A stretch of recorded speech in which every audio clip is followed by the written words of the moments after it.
À la fin de cette vidéo, vous serez en mesure d'identifier les différentes informations que votre système d'exploitation Windows partage avec Microsoft. Et surtout, vous serez capable de décider de désactiver les options qui permettent d'envoyer toutes ces données-là. Exemple, votre localisation, vos habitudes d'utilisation des applications, vos habitudes de navigation web, l'utilisation de votre caméra et de votre micro par certaines applications, vos jeux préférés et même vos séries et vos films favoris. Et la liste n'est pas exhaustive. Dans cette vidéo aussi, vous allez apprendre à rendre votre adresse IP aléatoire afin de sécuriser plus votre ordinateur. Donc sans plus tarder, allons-y pour démystifier tout cela et reprenons le contrôle de notre vie privée.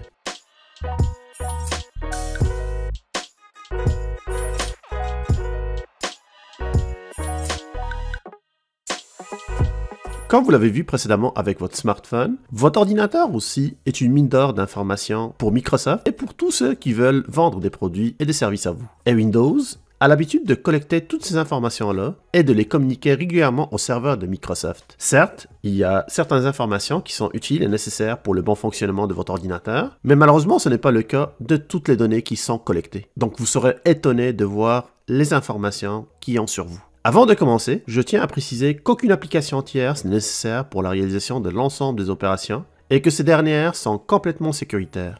Les opérations sont réalisables sur Windows 10 et même sur Windows 11 avec des légères différences au niveau de l'interface.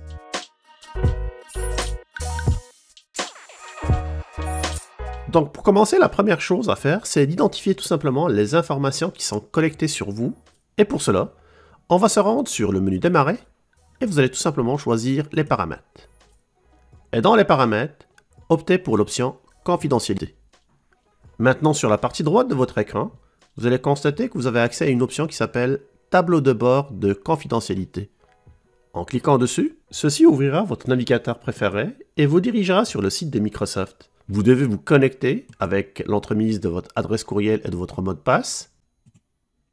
Et voilà, maintenant nous avons accès au tableau de bord qui contient un aperçu de l'ensemble des données collectées et stockées par Microsoft. D'ailleurs, je tiens à louer cette dernière pour sa transparence, car, encore une fois, c'est un outil de Microsoft et non une application tierce. Vous allez constater qu'on a plusieurs rubriques ici, puis ces rubriques-là démontrent tout simplement les informations qui sont collectées sur vous. Exemple, toutes mes activités de localisation, les activités vocales. Sur cette option-là, Microsoft tient à préciser quand même que depuis le 30 octobre 2020, aucune donnée vocale n'est enregistrée ni stockée dans les serveurs de Microsoft au niveau de l'historique de navigation. Vous allez constater qu'on recense l'ensemble des sites internet qui ont été utilisés récemment avec la fréquence d'utilisation, mais aussi l'heure où je me suis connecté sur ces sites internet. Et en cliquant sur la rubrique Rechercher dans l'historique, vous constatez que Microsoft a accès aux mots-clés que j'utilise dans les moteurs de recherche et la fréquence d'utilisation de ces mots-clés aussi avec la date d'utilisation.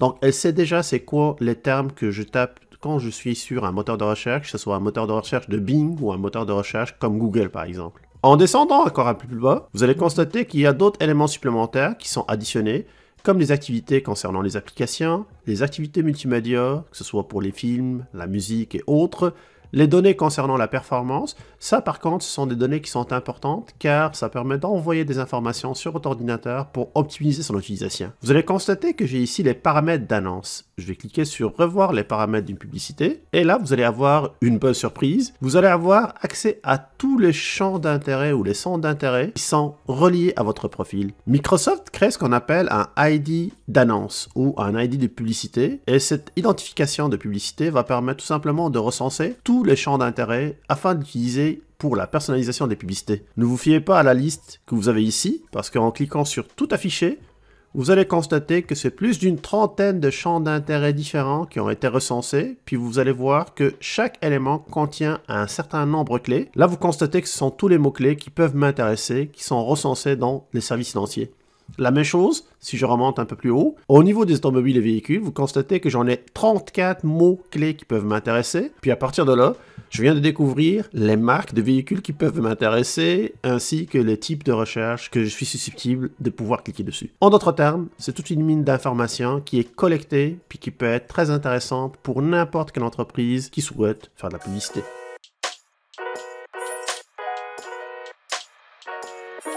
Maintenant que vous avez une idée très claire de tout ce que votre système d'exploitation collecte sur vous, c'est le moment de désactiver toutes les options que vous jugez inutiles. Je vous donnerai mes recommandations et vous allez constater aussi que j'ai laissé certaines options activées car ils sont utiles et surtout sont nécessaires pour le bon fonctionnement de votre système d'exploitation Windows, mais aussi de certaines applications que vous allez utiliser. Mais évidemment, c'est à vous de juger de l'intérêt de garder ou de ne pas garder certaines options que je vais vous montrer. Tout se passe cette fois-ci encore dans les paramètres. Donc, en cliquant sur les paramètres, je commencerai par regarder le volet gauche par les autorisations de Windows.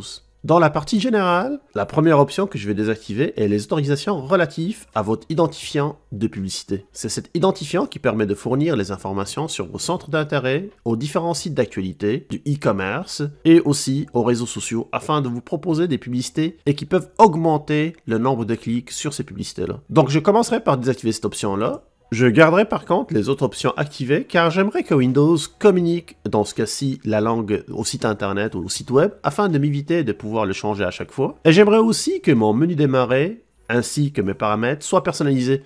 Comme vous pouvez le constater en cliquant sur mon menu démarrer, la partie supérieure qui se trouve sur le menu démarrer, c'est une partie qui est personnalisable dans laquelle j'ai les applications qui ont été récemment ajoutées sur mon ordinateur, mais surtout les applications les plus populaires, celles que j'utilise le plus.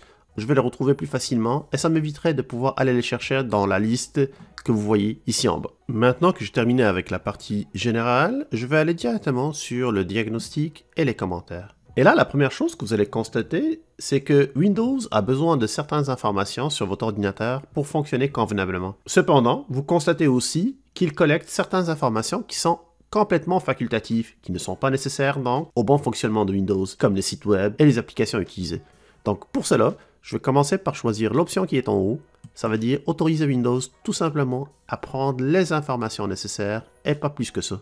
Et vous allez constater que dès que j'ai activé cette option-là, automatiquement, l'amélioration de l'écriture manuscrite a été désactivée. Désactivez aussi l'option expérience personnalisée. C'est cette option-là qui va permettre tout simplement de communiquer vos informations et vos habitudes de consommation au site internet de Microsoft, comme je vous les ai montré tout à l'heure avec les différents centres d'intérêt. Donc en désactivant cette option-là, là encore, je viens de priver Microsoft d'une autre source d'information que je trouve inutile pour tout ce qui concerne le fonctionnement de mon système. Encore plus bas, vous allez constater qu'une option concernant les données de diagnostic est activée et cette option-là a la fâcheuse tendance d'utiliser votre espace de stockage local.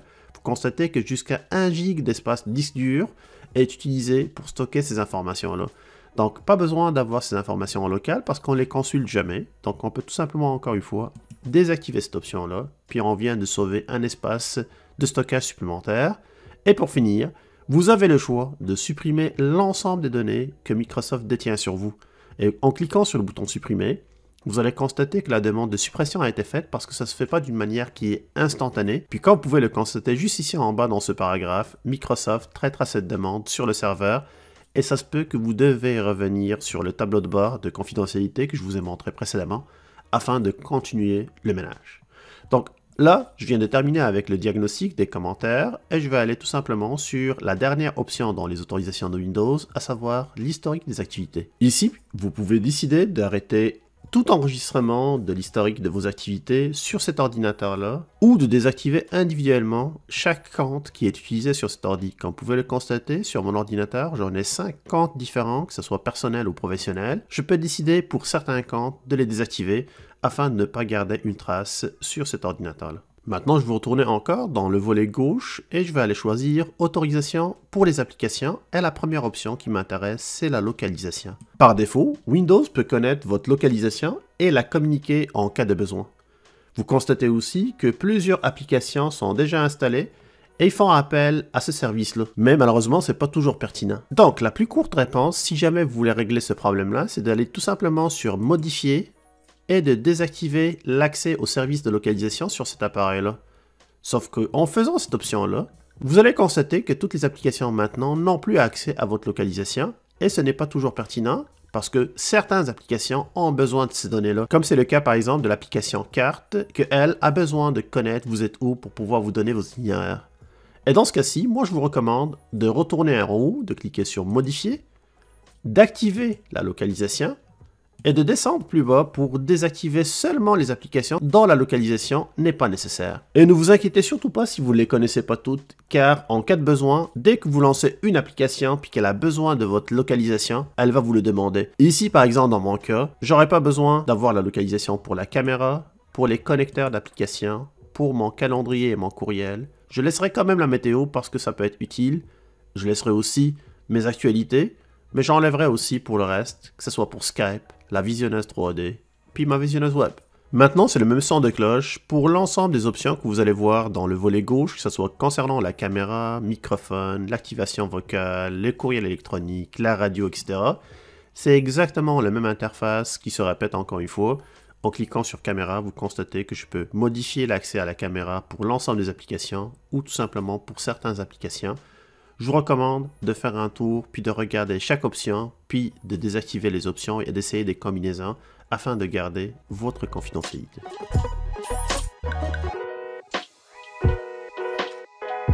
Maintenant, je vais conclure cette vidéo par un petit passage sur le réseau. En retournant en arrière dans les paramètres, vous allez constater que cette fois-ci, je vais aller choisir Réseau et Internet.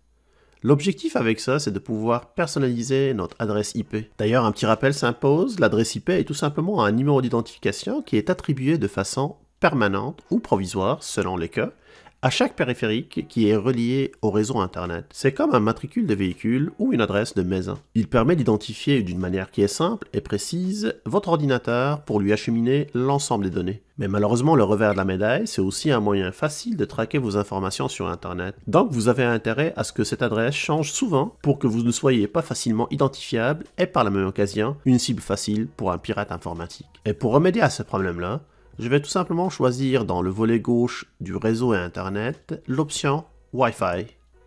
Et dans cette option-là, il y a une simple option à cocher, c'est aussi simple que ça. Cette option va permettre tout simplement de rendre votre adresse matérielle aléatoire. Et comme vous pouvez le lire dans le paragraphe qui est juste ici au-dessus, ceci permettrait de rendre plus difficile le suivi de votre emplacement. C'est exactement ce que je veux faire, donc je vais activer cette option-là, puis une autre chose de fait. Voilà, c'était ma dernière option. Vous avez maintenant sécurisé votre ordinateur et surtout, vous pouvez contrôler mieux votre vie privée. Sur Windows 11, on retrouve les mêmes éléments dans les paramètres, mais avec une légère différence au niveau de l'affichage. Si jamais vous jugez que c'est nécessaire de faire une autre vidéo pour Windows 11, faites-le moi savoir dans les commentaires. Et si vous appréciez ce type de contenu, n'hésitez pas aussi à appuyer sur le pouce bleu afin de l'aimer. Je vous invite aussi à partager cette vidéo avec vos amis et dans les réseaux sociaux pour plus de visibilité. Et si vous ne faites pas encore partie de la communauté Québec Test, je vous invite à cliquer sur le bouton s'abonner et d'activer les notifications. De mon côté, je vous donne rendez-vous ce samedi avec une comparaison entre deux tablettes Android très prometteuses. D'ici là, je vous dis à plus.